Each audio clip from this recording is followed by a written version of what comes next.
Hi, myself Rajnish Kumar Srivastava, Director Pathfinder Classes, your mentor, your guide. आज हम strategy आपके लिए लेकर आए हैं कि कैसे आप प्रिपरेशन करें, कैसे आप तैयारी करें और किस तरह से आप तैयारी करें कि आपका कुछ ही दिन आपके पास बचे हुए हैं और उस कुछ दिन के अंदर आप बहुत अच्छा अपना प्रिपरेशन कर सकते हैं। ठीक, एमएस के लिए जो मैथमेटिकल स्टैटिस्टिक्स से जो बच्चे एमएस के थ्रू जाएंगे, बैठेंगे, अपीयरिंग करेंगे, तो कैसे उनकी स्ट्रेटजी होनी चाहिए, किस तरह से उनको अब कम समय में पढ़ना चाहिए और कम समय में सारे टॉपिक को 2 से 3 बार रिवाइज कर लेना चाहिए, वो हम आप लोगों को बताने की कोशिश करेंगे कि कैसे आप जाएं, किस टॉपिक पे फोकस करें। प्रेजेंट टाइम में टाइम कम है, पेपर आ गया है, एडमिट कार्ड आपका हमारे ख्याल से आ गया होगा, तो बिल्कुल इतने कम समय में और पूरे सिलेबस को जो हम 1 साल से पढ़ते हुए आ रहे हैं, जब से हम प्रिपरेशन कर रहे हैं, हर एक आदमी का, हर एक स्टूडेंट्स का अपना अपना स्ट्रेटजी रहा होगा प्रिपरेशन करने का।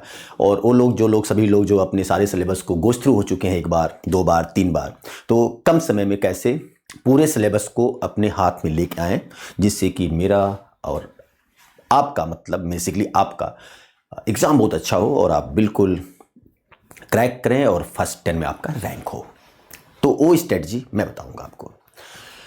एमएस के अंदर 2 पार्ट होता है, 2 सेक्शन होता है, एक मैथमेटिक्स और स्टैटिस्टिक्स। आप दोनों को बैलेंस करो, प्रॉपर बैलेंस करो। मतलब आप डेली 14 घंटा पढ़ने की कोशिश करो आज की डेट में, क्योंकि टाइम कम है, पूरे सिलेबस को जाना है।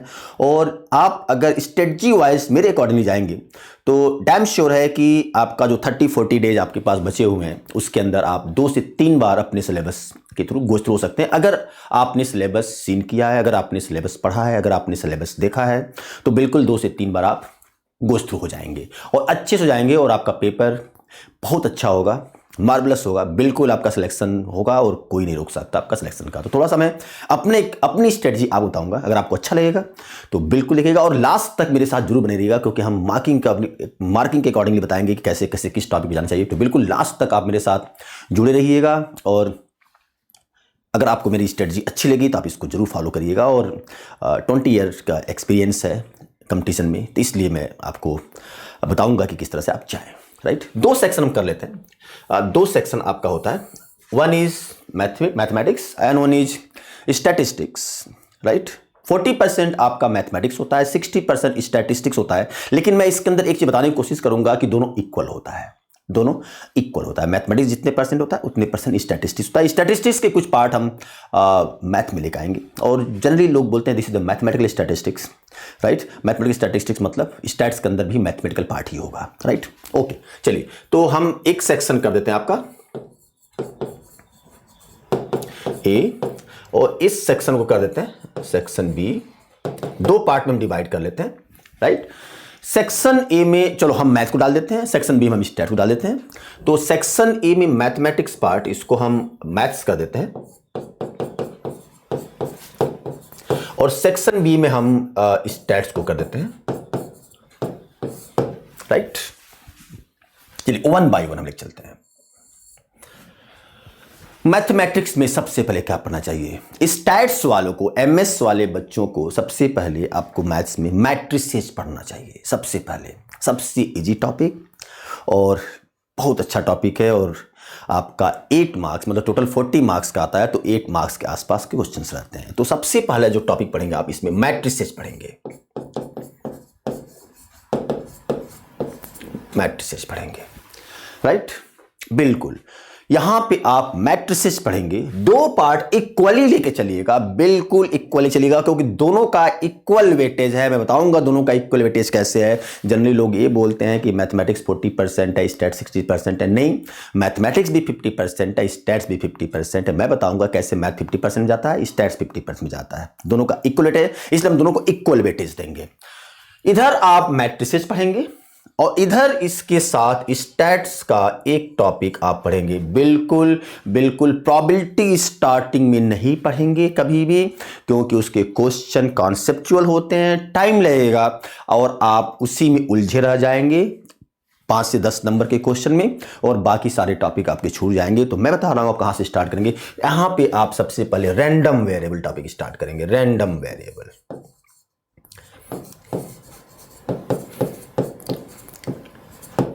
रैंडम वेरिएबल्स आपका 100 मार्क्स का पेपर है, फिर वही चीज़ मैं एक बहुत अच्छी चीज़ आपको शेयर करने की कोशिश करूंगा, बताने की कोशिश करूंगा आपके साथ और इस पॉइंट के अकॉर्डिंगली आपसे जुड़ने की कोशिश करूंगा। पॉइंट ये है कि 100 मार्क्स का पेपर है, हमें करना है कि 40 डेज के अंदर जो भी हमारे पास टाइम बचा है, टाइम के अंदर मुझे 12 डेज के अंदर पूरे सिलेबस को गोज थ्रू होना है।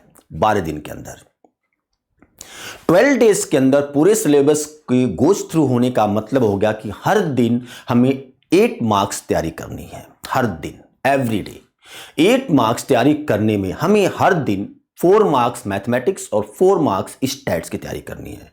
प्लानिंग ये होनी चाहिए, हमारी स्ट्रेटजी होनी चाहिए और एवरी डे 8 मार्क्स ही पढ़ना है। ऐसा नहीं करना है कि 8 से ज़्यादा नंबर पढ़ना नहीं पढ़ना है, बिल्कुल नहीं पढ़ना है। पेशेंसली आपको 8 मार्क ही तैयार करना है। 8 मार्क्स के टॉपिक को आप एक बार पढ़ लो, 2 बार पढ़ लो, 3 बार पढ़ लो, 4 बार पढ़ लो, लेकिन एक दिन के अंदर उतने ही पढ़ने हैं 8 मार्क्स। अगर आपका 4 घंटे के अंदर आपने तैयार कर लिया तो आप कुछ नहीं करो, फिर से 4 घंटे उसी चीज को रिवाइज करो। रिवाइज मतलब उसमें जो जो क्वेश्चन इंपॉर्टेंट उसको देखो। फिर अगर वो भी कंप्लीट हो गया 2-3 घंटे के अंदर, एक बार और गोज थ्रू जाओ और उसमें फिर जो आपका इंपॉर्टेंट पड़े, उसमें जो इंपॉर्टेंट है, जो आपको डाउट लगते हैं, उसको एक बार फिर से रिवाइज करो। मतलब मेरा कहने का मतलब कि 8 मार्क्स आप ही 8 ही मार्क्स पढ़ोगे, 9 नहीं करोगे। 8 मार्क्स एक दिन के अंदर जितनी बार पढ़ सकते हो उतनी बार पढ़ो, मतलब उस पर मास्टरी कर लो। हर दिन 8 नंबर पढ़ोगे, 12 डेज के अंदर 96 मतलब नियर अबाउट 100 आप कर लोगे, बिल्कुल कर लोगे। और 12 दिन के अंदर 12 डेज के अंदर पूरा सिलेबस मैथ्स और स्टैट्स दोनों आपके हाथ में आ जाएगा, अच्छे से आ जाएगा। और फिर से आप 2 बार उसको और रिवाइज कर सकते हो। तो जब एक बार 12 डेज के अंदर रिवाइज कर लो बढ़िया से, तो जब नेक्स्ट टाइम जब रिवाइज करोगे, रिवीजन करोगे, तो उतने टाइम नहीं लगेगा, वो 8 दिन पे आ जाएगा। फिर नेक्स्ट जब आप पढ़ोगे तो 6 दिन पे आ जाएगा, नेक्स्ट पढ़ोगे तो 4 दिन में ही आ जाएगा, क्योंकि हर एक टॉपिक का कुछ कुछ आप निकालते जाओगे इंपॉर्टेंट और उसी को रिवाइज करोगे। तो मेरे अकॉर्डिंगली कि आप 30-40 डेज जो आपके पास बचे होंगे पेपर का, उसके अंदर अपने सिलेबस को बहुत बार रिवाइज कर लोगे, बहुत बार, और बिल्कुल आपके अंदर कॉन्फिडेंस इतना भर जाएगा कि कोई भी पेपर, कोई भी IIT बनाए, आपको कोई फर्क नहीं पड़ता। तो सबसे पहले मैट्रिसेस करोगे इधर, और इधर आप रैंडम वेरिएबल करोगे। रैंडम वेरिएबल मतलब बेसिक डेफिनेशन क्या क्या, जिसमें रैंडम क्या होता है, रैंडम वेरिएबल क्या होता है, प्रोबेबिलिटी मास फंक्शन क्या होता है, राइट, PDF क्या होता है, डिस्ट्रीब्यूशन फंक्शन क्या होता है, मीन क्या होता है, वेरिएंस क्या होता है, MGF क्या होता है, मोमेंट अबाउट ओरिजिन क्या होता है, अबाउट अ पॉइंट क्या होता है, right, about any arbitrary point क्या होता है, मीन क्या होता है। ये सारे जो डेफ पार्ट है उसको बहुत अच्छे से एक दिन के अंदर आप गोज थ्रू हो सकते हो बढ़िया से। कुछ नहीं करो, आप भूल जाओ कि हमारे पास बहुत सारे नोट्स हमने तैयार किया हुआ है, कुछ नहीं करो। आप जितने नोट्स पढ़े होंगे बहुत अच्छे से आपको आते होंगे, आप एक पतली रजिस्टर खरीदो, बढ़िया अच्छे से, अच्छे राइटिंग वाले अच्छे पेन रखो, 2-3 कलर का पेन रखो और चुपचाप आराम से सुबह बैठ जाओ और अपने दिमाग को एक दिमाग में बिठा लो कि मुझे कुछ नहीं आता, स्टार्ट फ्रॉम जीरो से स्टार्ट करो और एक एक चीज को पेशेंसली कूल बैठ करके आराम से आप दिमाग में बैठा के करना कि मुझे कुछ नहीं आता, मुझे फिर से एक बार गोज थ्रू होना है, अच्छे से गोज थ्रू होना है अपने सिलेबस को लेकर के और उसको बढ़िया से करना है। बैठिए आराम से, एक एक चीज को लिखते जाइए। 4 नंबर जहां भी 5 नंबर मैथमेटिक्स का हो जाता है आप छोड़ दीजिए, उतना ही तैयार करिए, ठीक है, और उतने ही आप स्टैट्स में तैयारी करिए, 4 से 5 नंबर का छोड़ दीजिए और उसको फिर से रिवाइज करिए, फिर से रिवाइज करिए। एक दिन के अंदर जितनी बार कर सकते हैं आप उसको करने की कोशिश करिएगा। अब आता है कि बेसिकली हमको पढ़ना क्या चाहिए, क्वेश्चन कहां से आता है। सबसे इंपॉर्टेंट पार्ट बच्चे, सबसे इंपॉर्टेंट पार्ट कि क्वेश्चन कहां से आता है। हर एक टॉपिक का सिलेबस को पहले शुरू से नहीं पढ़ने की कोशिश करिए। जब फाइनल राउंड टच देते हैं, लास्ट राउंड जब चलते हैं, फास्ट ट्रैक चलते हैं और लास्ट रीडिंग मारते हैं, तो हमेशा सबसे पहले उसको पढ़ने की कोशिश करते हैं जहां से हमारे क्वेश्चंस बनते हैं, जहां से बनते हैं। जैसे अगर स्टैट्स की बात करते हैं, MS की बात करते हैं, तो मैट्रिसेस में सबसे पहले जो एक आपका क्वेश्चन आता है 2 नंबर का, वो आता है ऑर्थोगोनल मैट्रिक्स से। तो ऑर्थोगोनल मैट्रिक्स, मैट्रिक्स में मतलब जितने भी डेफ हैं आपका ना, symmetric, skew symmetric, Hermitian, skew Hermitian, जितने भी डेफिनेशन है सारे डेफिनेशन आप पढ़ेंगे, लेकिन जिस पे फोकस करेंगे, जहां से एक क्वेश्चन आता है 2 नंबर का, आप ध्यान दीजिएगा और आप देखिएगा पीछे का 10 साल का पेपर या 5 साल से, जब से ऑब्जेक्टिव स्टार्ट हुआ है, अब 5 साल का 14 से ऑब्जेक्टिव स्टार्ट हुआ है, तो 5-6 साल पेपर देखिएगा, हर साल एक क्वेश्चन ऑर्थोगोनल मैट्रिक्स का रहा है। तो सबसे पहले किस पे फोकस करेंगे आप? Orthogonal matrix. इसके क्वेश्चन बिल्कुल करिएगा। और कहां से करिएगा? कुछ नहीं करना है आपको, पहले 10 ईयर ही कर लीजिएगा, 5-7 क्वेश्चन, पैटर्न पता चल जाएगा कैसे क्वेश्चन पूछते हैं, और फिर ऑर्थोगोनल मैट्रिक्स का बुक उठा के पढ़ लीजिएगा। आपके नोट्स होंगे, अपने नोट्स बनाए होंगे आपने, तो पहले ऑर्थोगोनल मैट्रिक्स पे फोकस करिएगा। बिल्कुल एक क्वेश्चन आपका 2 नंबर का बिल्कुल सेट हो जाएगा। सेकंड, आपका सेकंड पॉइंट इसमें रैंक ऑफ मैट्रिक्स। यहां से एक क्वेश्चन आता है। Third, system of linear equation.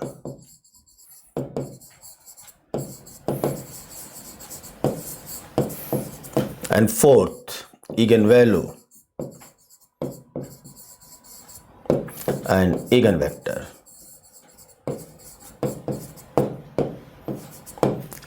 eigenvalue and eigenvector, ठीक है। ये आपका 4 टॉपिक पढ़िएगा। इसको पढ़ने के बाद जो कुछ भी आपको पढ़ना होगा पढ़िएगा। इसमें एक चीज और डाल सकते हैं आप यहां पे, एडजॉइंट ऑफ मैट्रिक्स।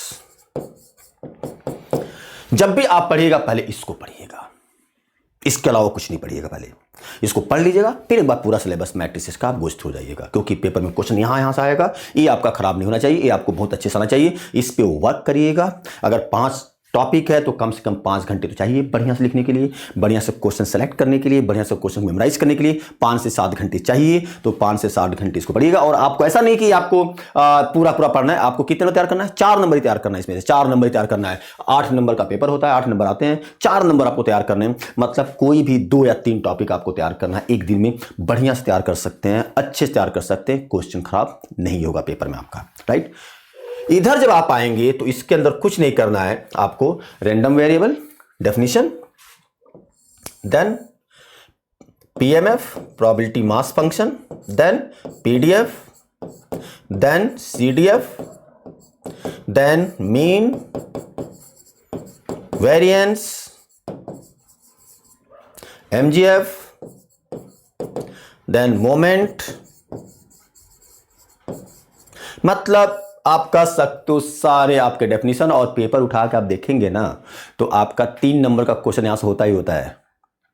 3 से 4 नंबर का क्वेश्चन यहां से होता ही होता है। मतलब एक, अगर पीडीएफ है तो कांस्टेंट वैल्यू फाइंड आउट करो, पीडीएफ है तो probability of x1 is less than x is less than 2 की वैल्यू फाइंड आउट करो। तो मतलब यहां से आपके 4 से 5 नंबर क्वेश्चन आते ही आते हैं, बिल्कुल आते हैं डेफिनेशन पार्ट से। यहां से आपका 8 नंबर आता है तो आपको 8 नहीं करना है, 4 ही नंबर करना है। मतलब फर्स्ट राउंड में आपका रिवीजन के फर्स्ट राउंड में फास्ट ट्रैक में इससे स्टार्ट करेंगे। इधर मैट्रिसेस, इधर रैंडम वेरिएबल, बिल्कुल पानी की तरह से सिलेबस और पानी की तरह से तैयारी, और बिल्कुल सिलेक्शन 100%, क्योंकि नंबर आपके हाथ में रहेगा तो सिलेक्शन आपके हाथ में रहेगा, ठीक है ना। तो पहले इसको करेंगे। ये आपका मैथ्स, ये आपका हिस्ट्री, दोनों में सिमल्टेनियसली चल रहा हूं। अब बता रहा हूं आपको कैसे कैसे करेंगे। Okay, topic number 2, second topic जो आप चलेंगे यहां पे, तो ये आपका है advance integral calculus. Advance integral calculus, इसको आप पढ़ेंगे। ये काफी वेटेज वाला टॉपिक हो गया है, क्योंकि जब से डिफरेंशियल इक्वेशन एमएस से बाहर निकाला गया है, सिलेबस से बाहर निकाला गया है, तो उसकी जितने नंबर के क्वेश्चंस आते थे उसको 2 जगह शिफ्ट किया गया। एक तो आपका एआईसी में और एक आपका मैट्रिसेस में। जनरली यहीं पे शिफ्ट किया गया है, उसको शिफ्ट किया गया है। एआईसी में आप क्या पढ़ेंगे? यहाँ पे सबसे पहले जो टॉपिक है, इधर आपका प्रॉब्लम पार्ट, तो ये आपका सबसे पहले जो टॉपिक पढ़ेंगे वो है change of order of integration.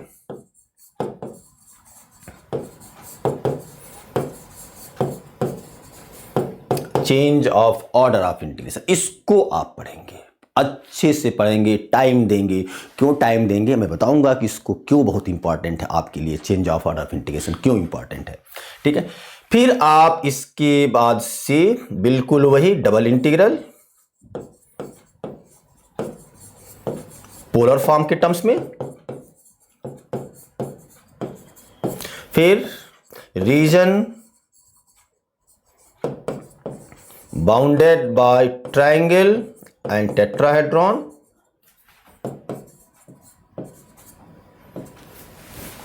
Then point number 4, surface area.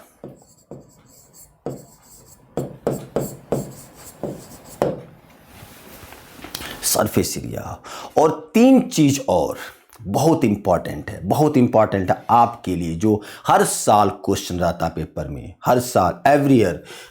वो कौन सा होगा? Area, length, volume and surface of revolution. Line integral में, डबल में नहीं, लाइन इंटीग्रल में। बहुत इंपॉर्टेंट टॉपिक है, हर साल क्वेश्चन रहता है, बिल्कुल रहेगा आपके साल भी। आपको इतना ही पढ़ना है और अच्छे से इसकी तैयारी करना है, बढ़िया से इसकी तैयारी करना है, बिल्कुल नहीं छोड़ना है। डैम श्योर कि पूरा का पूरा क्वेश्चन आपके हाथ में रहेगा, ठीक है। और एक चीज और इसमें जो पढ़ना है वो है definite integral. Definite integral, definite integral basically limit as a sum, एक क्वेश्चन मास होता है, ठीक है। प्लस इसके कुछ क्वेश्चंस और, जैसे आपका पीरियोडिक फंक्शन के बेस्ड क्वेश्चन डेफिनिट इंटीग्रल के अंदर, फिर आपका greatest integers, smallest integer, fractional part, ये जो आपके टॉपिक आते हैं। मतलब इतना ही आपको पढ़ना है, इतना ही पढ़ना है। और कम से कम 12 से 14 नंबर का क्वेश्चन रहता है, 14-15 नंबर का क्वेश्चन। यहां से 15 मार्क्स के आसपास के क्वेश्चन रहते हैं आपके, बढ़िया से करना है, बिल्कुल नहीं छोड़ना है, ठीक है। इधर जब आप आएंगे स्टैट्स के अंदर, तो जो सेकंड पॉइंट है स्टैट्स के अंदर, वो क्या करेंगे? आप कुछ नहीं करेंगे, सिर्फ आप स्टैंडर्ड डिस्ट्रीब्यूशन करेंगे। स्टैंडर्ड डिस्ट्रीब्यूशन, वो आपका स्टैंडर्ड डिस्ट्रीब्यूशन डिस्क्रीट में,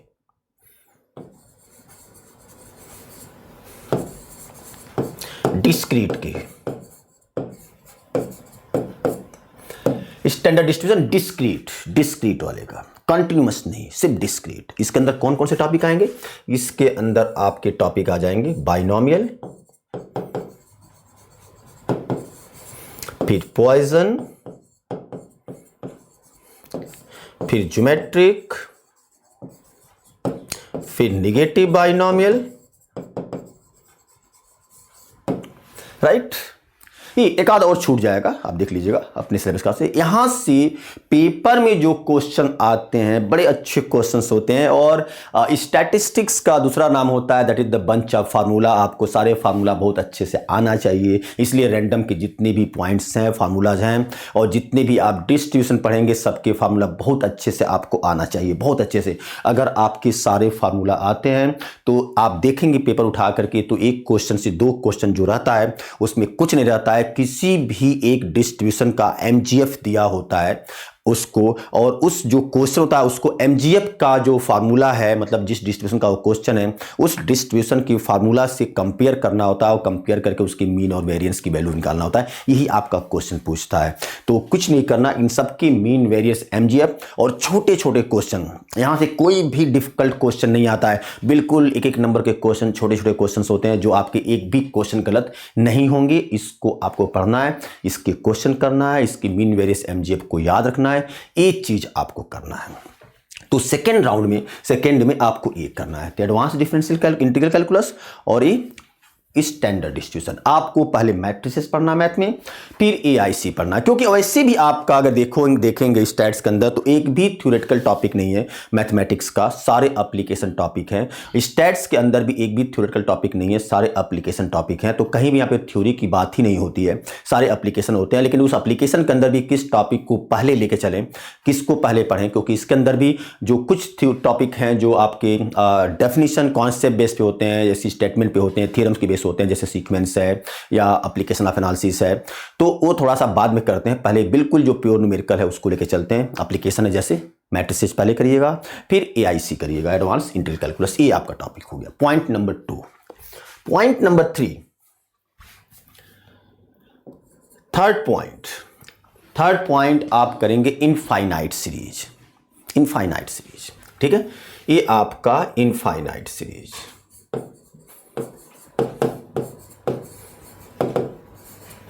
ये टॉपिक करेंगे आप। जनरली लोग बोलते हैं कि इनफाइनाइट सीरीज के क्वेश्चन नहीं आते हैं, बिल्कुल आते हैं। आप इसको करेंगे, सीरीज को करेंगे, सीक्वेंस एंड सीरीज दोनों कंबाइंड होता है, इसलिए आप सीरीज पहले करेंगे फिर आप सीक्वेंस करेंगे। तो इनफाइनाइट सीरीज, और इनफाइनाइट सीरीज बहुत सिंपल टॉपिक है, जो कि इसमें आप जब भी करेंगे तो 3 ही पॉइंट आपको लेके चलना है, 3 जगह ही करना है। एक तो रेशियो एंड रूट टेस्ट, एक तो इस पे फोकस करना है, फिर एब्सोल्यूट कन्वर्जेंस पे फोकस करना है, और फिर सम ऑफ द सीरीज पे फोकस करना है, और कुछ नहीं।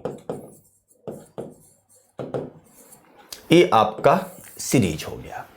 तो थर्ड पॉइंट आप इस पे आएंगे इनफाइनाइट सीरीज पे, और इधर जब आप स्टैट्स में आएंगे थर्ड पॉइंट पे, तो आपका वही चीज स्टैंडर्ड डिस्ट्रीब्यूशन पे आपका कंटिन्यूअस वाला पार्ट, कंटिन्यूअस वाला पार्ट ये आप करेंगे। और कंटिन्यूअस पार्ट पे जब आएंगे तो इसके अंदर आपकी 4 या 5 डिस्ट्रीब्यूशन होते हैं, जो बहुत अच्छे से आपको करना है, बहुत अच्छे से करना है। जिसमें आपका फर्स्ट यूनिफॉर्म,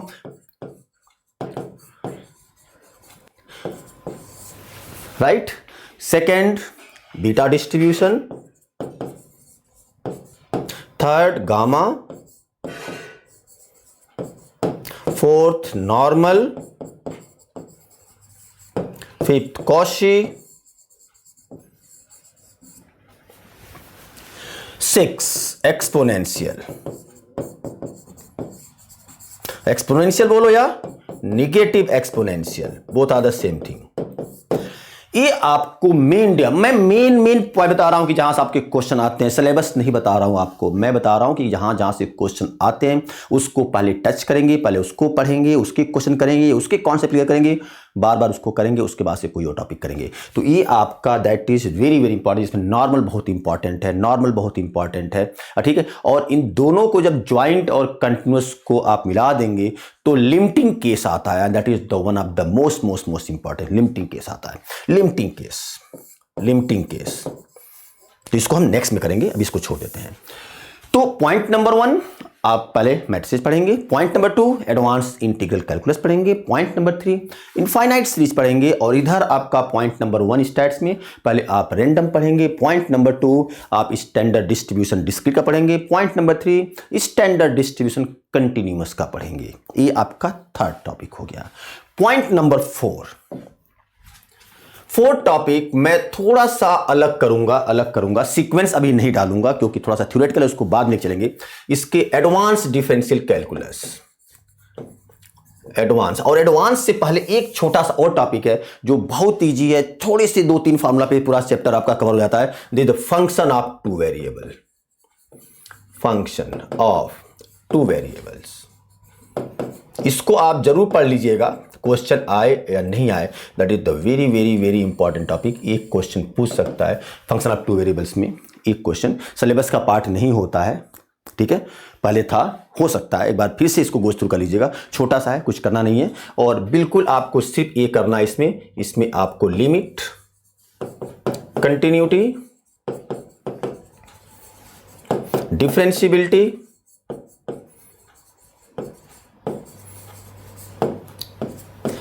अब 2 वेरिएबल्स, 1 नहीं, 1 की बात नहीं करें, 2 वेरिएबल, इसको आप लेके आइएगा। और इधर जब आप आएंगे पॉइंट नंबर 4, इधर जब आप आएंगे तो इसमें आप लिमिटिंग केस पूरा पढ़ लीजिएगा। लिमिटिंग केस, तो पहला इस टेस्ट के अंदर limiting case,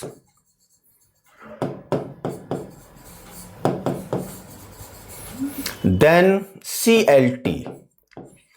CLT central limit theorem, and next is weak law of large number.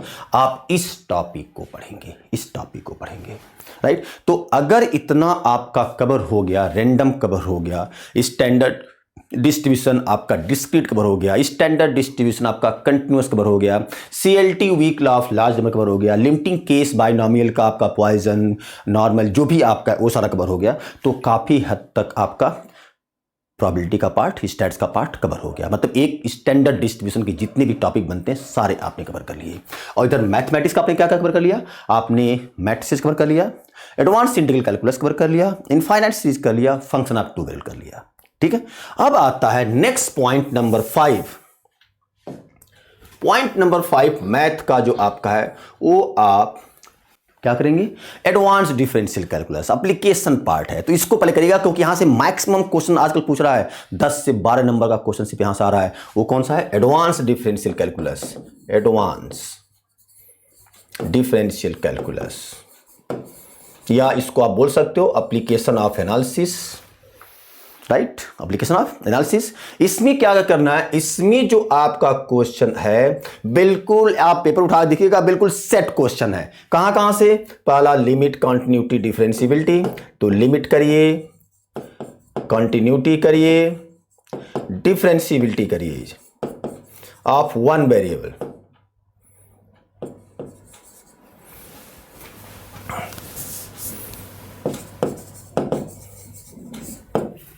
And then intermediate value theorem. यहां से आप देखेंगे तो हर साल आपका क्वेश्चन आया है। Then Rolle's, LMB, then Taylor's and Maclaurin.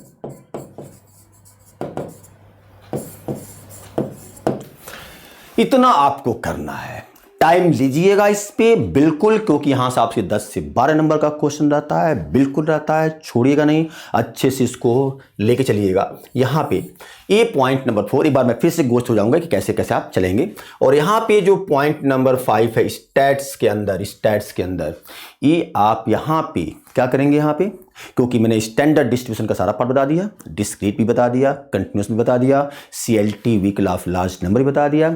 आएगा कि अब यहाँ पे हम पढ़ें क्या, यहाँ पढ़ें तो जनरली आता है ज्वाइंट डिस्ट्रीब्यूशन, लेकिन हम ज्वाइंट डिस्ट्रीब्यूशन को स्टैट्स में नहीं डालेंगे क्योंकि ज्वाइंट डिस्ट्रीब्यूशन जो टॉपिक है वो मैथमेटिक्स का टॉपिक है, स्टैट्स के अंदर है। लेकिन एक फार्मूला लिखने के बाद से वो पूरा का पूरा आपका change of order of integration, double integral हो जाता है। इसलिए ज्वाइंट डिस्ट्रीब्यूशन के टॉपिक को हम स्टैट्स में काउंट नहीं करेंगे, उसको मैथ का काउंट करेंगे क्योंकि मैथमेटिक्स है, आपको डबल इंटीग्रल का टॉपिक है, इंटीग्रेट करना है। अगर आप मेरे यूट्यूब पे चाहे आप जाएंगे तो आप मेरे वीडियो को देखेंगे, मैंने क्वेश्चन को सॉल्व किया, बताया भी आप लोगों को कि ज्वाइंट डिस्ट्रीब्यूशन आपका मैथमेटिक्स का पार्ट होता है, स्टैट्स का टॉपिक है, बिल्कुल है, ऑब्वियस है। 12 से 15 नंबर का क्वेश्चन आता है, उस 12 से 15 नंबर के क्वेश्चन को स्टैट्स से निकाल करके आप मैथ में डाल दीजिए। इसलिए डाल दीजिए क्योंकि जैसे ही आप फार्मूला लिखेंगे और फार्मूला लिखने के बाद से जब क्वेश्चन सॉल्व करेंगे तो आपका change of order of integration का टॉपिक होता है, डबल इंटीग्रल का टॉपिक होता है।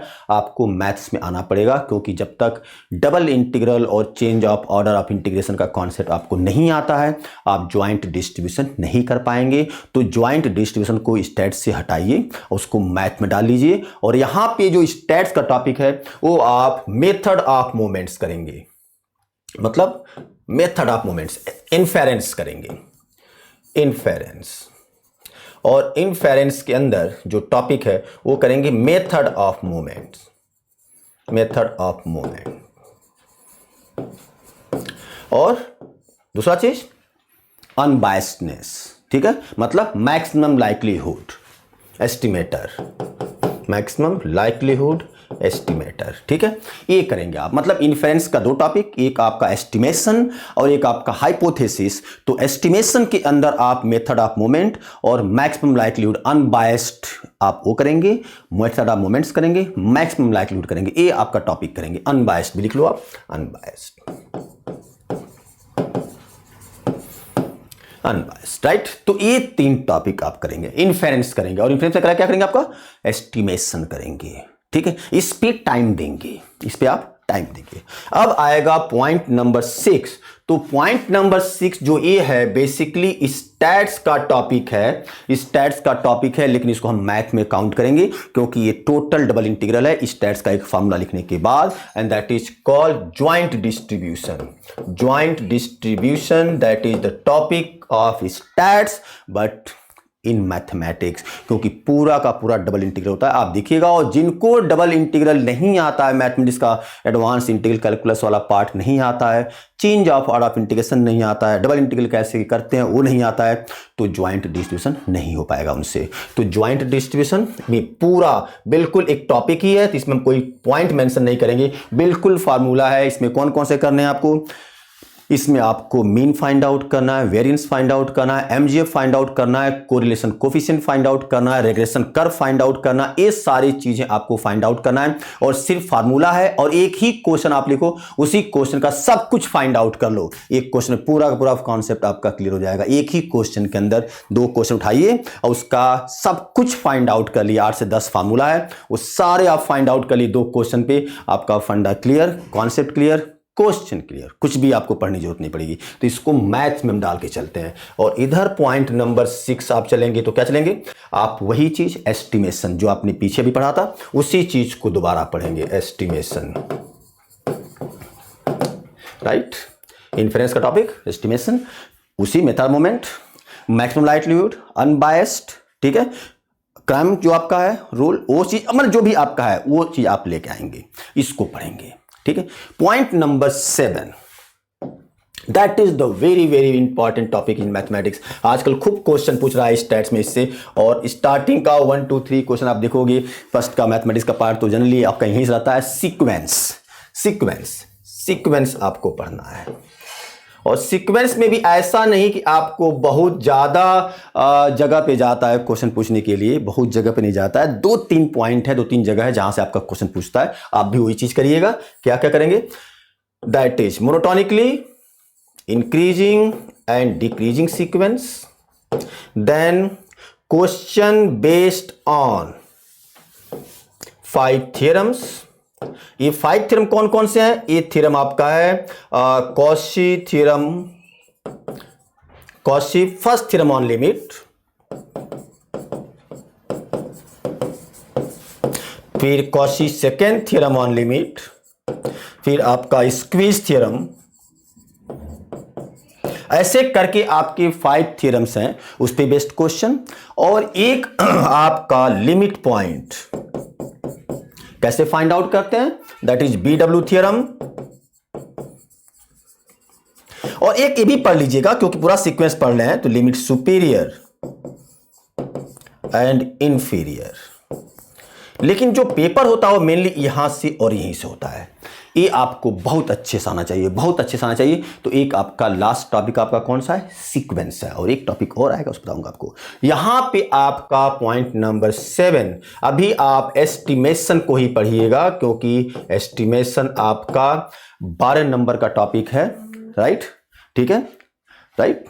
12 नंबर का टॉपिक आता है एस्टिमेशन, 10 से 12, तो 3 दिन कम से कम आपको चाहिए, क्योंकि 4-4 नंबर ही पढ़ना है आपको। तो एस्टिमेशन यहां भी आप एस्टिमेशन ले आएंगे नेक्स्ट टॉपिक में। और इसके अंदर क्या करेंगे, पॉइंट एस्टिमेशन और इंटरवल एस्टिमेशन। तो यहां पे आप इंटरवल एस्टिमेशन पढ़ लीजिएगा, interval estimation, right, this point number 7, and point number 8, that is last topic, that is the linear algebra.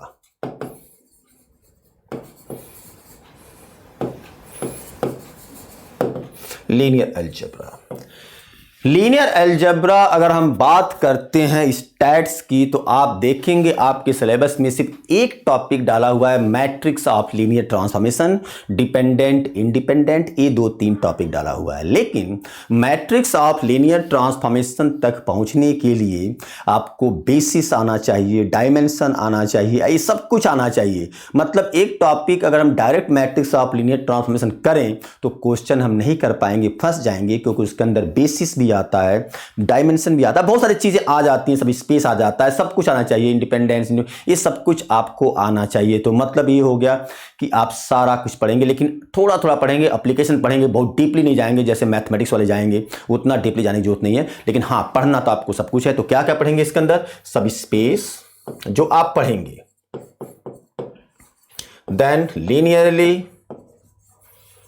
Dependent and independent, then basis and dimension, then linear transformation and then matrix of linear transformation. आप सीधे वहां पे आ जाएंगे syllabus पे, matrix of linear transformation. इतना ही आपको पढ़ना है, इसके आगे आपको नहीं जाना है। लेकिन हाँ, इतना डिटेल में पढ़ लीजिएगा, डिटेल में पढ़िएगा, क्योंकि सिलेबस में नहीं दिया हुआ उतना डिटेल में। लेकिन आपका बिल्कुल, क्योंकि सिलेबस में आपका सब space and matrix of linear transformation है, लेकिन मैट्रिक्स ऑफ लीनियर ट्रांसफॉर्मेशन पहुंचने के लिए आपको पीछे के टॉपिक आने चाहिए। पॉइंट नंबर 9 यहां पे, सॉरी 8 यहां पे स्टेट्स में, दैट इज हाइपोथेसिस। हाइपोथेसिस, अब आप हाइपोथेसिस पढ़ लीजिएगा, अच्छे से पढ़िएगा, ठीक है, क्योंकि हाइपोथेसिस भी आपका 8 नंबर का क्वेश्चन आता है। तो 2 दिन हाइपोथेसिस बढ़िया से। तो नेक्स्ट टॉपिक हाइपोथेसिस। अब बच गया स्टैट्स में एक topic, probability and statistics. Math में कुछ भी नहीं बचा, मैथ में मैंने सारा कर दिया, सब कुछ कर दिया, ठीक है, राइट। एक टॉपिक मैथ हमने देखते हैं कि सब कुछ मैंने लिख दिया कि नहीं लिख दिया।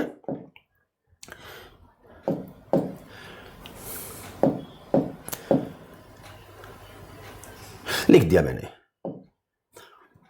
राइट। हाइपोथेसिस ये थोड़ा सा डिफिकल्ट टॉपिक हम मानते हैं, डिफिकल्ट इन सेंस नहीं मानते हैं कि बहुत डिफिकल्ट होता है, हम इसलिए थोड़ा डिफिकल्ट कर लेते हैं, इसको कह देते हैं कि डिफिकल्ट है थोड़ा सा, क्योंकि हर एक क्वेश्चन के लिए एक अलग फार्मूला हो जाता है बहुत ईजी। लेकिन ये नहीं पता चल पाता कि बेसिकली क्वेश्चन किस फार्मूला पे बेस्ड है। तो हर एक क्वेश्चन के लिए एक फार्मूला इसमें हो जाता है, हर एक क्वेश्चन का एक अलग कॉन्सेप्ट हो जाता है, इसलिए थोड़ा सा लिटिल बिट प्रैक्टिस अच्छा मांगता है। तो इसको आप बढ़िया से करिएगा। और इसी के साथ एक टॉपिक और मैंने छोड़ा हुआ है, वो आप यहां पे कर लीजिएगा, दैट इज प्रोबेबिलिटी। तो ये सबसे लास्ट में पढ़िएगा, लास्ट में पढ़िएगा, क्योंकि ये 5 मार्क्स का क्वेश्चन होता है। और ऐसा नहीं होता है, क्योंकि इसमें सिंपल 2-3 डेफिनेशन आपको करना है, that is conditional probability, then independent event, then Bayes theorem, total probability, यही आपको करना है। इतने से ही आपका काम चल जाएगा। तो बेसिक है, लेकिन हाँ क्वेश्चन ऐसे आते हैं तो स्टूडेंट फंस जाता है कि यार बेसिकली ये किससे सॉल्व करेंगे। तो आराम से इसको करिएगा। अब आप देखो तो मेनली आप ये देखो आपका कितना कम समय में आपका हो जा रहा है। हर दिन आपको 4 नंबर तैयार करना है मैथ्स का, 4 नंबर तैयार करना है स्टैट्स का, 50 नंबर का आपका मैथ हो गया। मैं बार बार रिपीट कर रहा हूं, ये चीज कोई बोलता नहीं है ना कोई बताता है, मैं आपको बता रहा हूं ये चीज कि ज्वाइंट डिस्ट्रीब्यूशन जो स्टैट्स का पार्ट है, मैथमेटिकल स्टैटिस्टिक्स का पार्ट है, वो बेसिकली मैथमेटिक्स का डबल इंटीग्रल है। तो उसको कभी भी आप बच्चों स्टैट्स के अंदर काउंट नहीं करो, उसको मैथमेटिक्स में शिफ्ट कर लो। 12 नंबर का टॉपिक, तो अगर 12 नंबर वहां से आता है उसको मैथमेटिक्स में शिफ्ट कर लेंगे, तो आप ये देखो कि मैथमेटिक्स 52 नंबर का हो गया, स्टैट्स आपका 48 नंबर का हो गया। हम 10 ही मान लेते हैं, तो 15 नंबर मैथ्स का हो गया, 50 नंबर स्टैट्स हो गया, इक्वल वेटेज हो गया। 12 डेज आप बढ़िया से लो, 4 नंबर मैथमेटिक्स, 12 डेज बढ़िया से लो, 4 नंबर स्टैटिक्स, मतलब एक दिन में 8 नंबर की तैयारी करो। 12 दिन के अंदर आपका पूरा सिलेबस बहुत अच्छे से तैयार हो जाएगा। आप फर्स्ट हाफ आप एक दिन भर मैथमेटिक्स का रख लो, रात भर आप स्टैट्स रख लो, दिन भर स्टैट्स रख लो, रात भर मैथ रख लो। 16 घंटा आप पढ़िए, 8 घंटा मैथ पढ़िए, 8 घंटा स्टैट्स पढ़िए। देखिए कैसे सिलेक्शन नहीं होता है। 12 दिन के अंदर आपका सिलेबस आपके हाथ में। 3 वीक मतलब 3 12 12 12 3 बार कर लीजिए। एक 12 की डेज के अंदर आप सिलेबस को गो थ्रू जाइए। नेक्स्ट आप 12 डेज नहीं लगेगा, आप 6-7 दिन के अंदर उसका 50% में 8 दिन के अंदर या 2/3 में 8 दिन के अंदर आपका एक बार और हो जाएगा। फिर उसका 2/3 में आपका 5 दिन में एक बार और हो जाएगा। फिर उसके 2/3 में 3 दिन में आपका एक बार और जाएगा। तो पूरा सिलेबस आपका 4 बार हो जाएगा। अच्छे से इस स्ट्रेटजी को अपनाइए, फॉलोअप करिए। मेरा स्ट्रेटजी है आपके लिए, आप कैसे सोचते हैं, आप कैसे देखते हैं, अच्छा लगेगा। सब्सक्राइब करना नहीं भूलिए। मैं चाह रहा हूँ कि सबसे पहले मैं आपके पास पहुँचूँ कि आपको बताऊँ कैसे आप पढ़ेंगे। और हर दिन मैं कुछ क्वेश्चन मैथमेटिक्स का लाऊंगा, कुछ क्वेश्चन स्टैटिस्टिक्स का लाऊंगा, आपके लिए सॉल्व करके दूंगा। स्ट्रेटजी वाइज दूंगा कि कैसे करेंगे, किस पे फोकस करेंगे। अगर रैंक फाइंड आउट करते हैं तो कैसे फाइंड आउट करेंगे। अगर आपका ज्वाइंट डिस्ट्रीब्यूशन का एमजीएफ फाइंड आउट, आपका मीन वेरिएंस फाइंड आउट करना है, कैसे फाइंड आउट करेंगे। किसी भी डिस्ट्रीब्यूशन के थ्रू क्वेश्चन मीन वेरिएंस कैसे फाइंड आउट करेंगे। हर दिन आपके लिए कुछ ना कुछ नया चीज लाएंगे, बताएंगे, जिससे कि आपका पेपर बहुत अच्छा हो, आप बहुत अच्छा करें और आप बेस्ट रिजल्ट दें, बेस्ट आईआईटी पहुंचे। हमारी शुभकामनाएं आपके साथ है। All the best, good luck, bye bye, take care, see you, thank you very much.